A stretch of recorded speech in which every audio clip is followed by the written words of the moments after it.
देखिए दोस्तों, RRB NTPC 2021 में क्वेश्चन पूछा गया। अभी बेहतरीन क्वेश्चन है, तो मेरे प्यारे भाइयों अगर इस क्वेश्चन को आप करके नहीं जाओगे ना, इस क्वेश्चन को सोल्व नहीं कर पाओगे। देखिए क्या कह रहा है क्वेश्चन, देखिए संख्या 21,600 के कितने गुणनखंड है जो पूर्ण वर्ग है।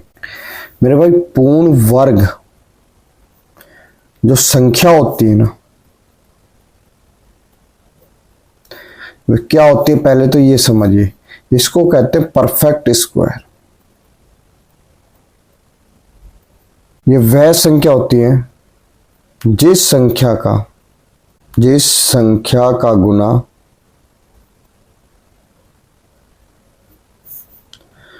स्वयं का स्वयं से ही हो।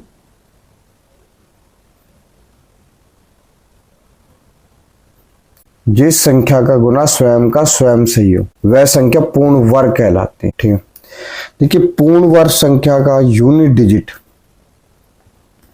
जो पूर्ण वर्ग संख्या ना, इनका यूनिट डिजिट क्या होता है,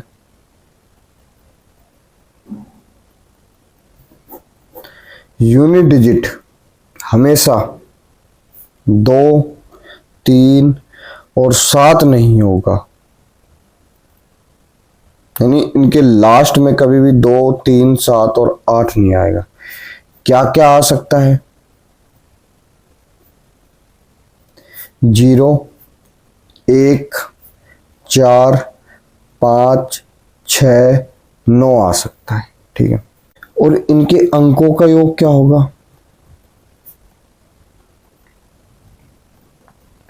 इसके ऊपर काफी क्वेश्चन आते हैं भाई, ध्यान से समझ लिए। इसके अंकों का योग 1, 9, 4, 7 होता है।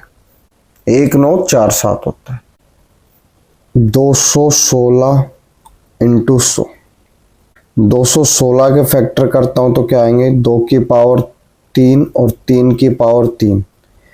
ठीक है, और 100 के फैक्टर करता हूं तो क्या आएगा, 2 की पावर 2 और 5 की पावर 2।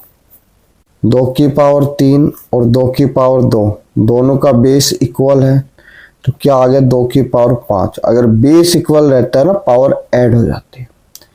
और 3 की पावर 2, 3 की पावर 3 और 5 की पावर 2। अब मेरे भाई इसमें से परफेक्ट स्क्वायर हमें फाइंड करना है, यानी पूर्ण वर्ग संख्या ज्ञात करनी।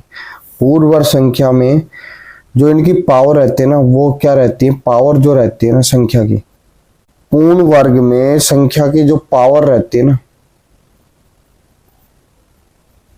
एक सम संख्या रहती है। क्या रहती है, सम संख्या, यानी इवन नंबर। ठीक है, जैसे 2 की पावर 0, 2 की पावर 2 और 2 की पावर 4, 3 की पावर 0, 3 की पावर 2, 3 की पावर 3 नहीं ले सकते, वो क्या आ गई, वो मेरे भाई विषम संख्या बन जाएगी। 5 की पावर 0 और 5 की पावर 2। यहां से 3 संख्या मिली, यहां से हमें 2 मिली और यहां से भी 2 मिली। इनका आपस में इंटू करा तो टोटल संख्याएं कितनी मिल गई मेरे भाई, 12। ये आपका आंसर आएगा।